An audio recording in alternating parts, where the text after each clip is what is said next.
Geceler sensiz yatanda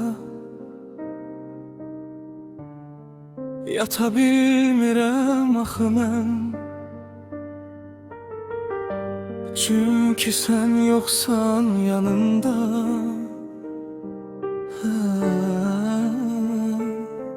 Səni görəndə özümü yeni doğulmuş kimi hiss edirəm.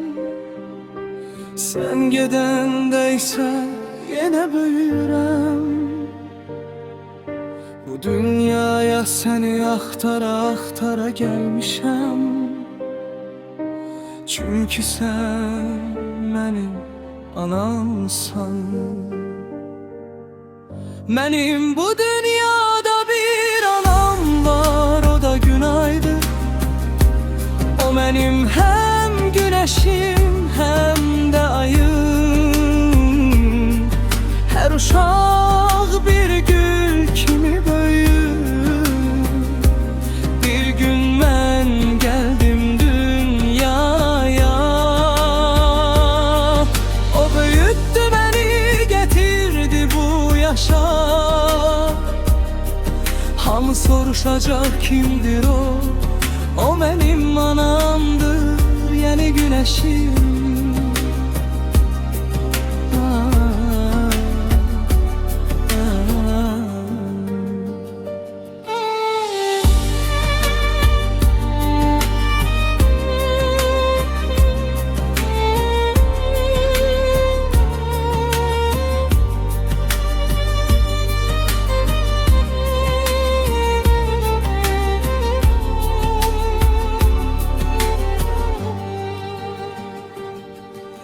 Bu dünyaya gələndə ilk dəfə anamı gördüm. Əslində hər uşaq ağlayaraq doğulur.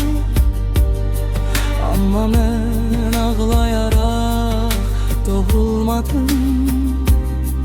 Çünki gözümü açanda onu gördüm.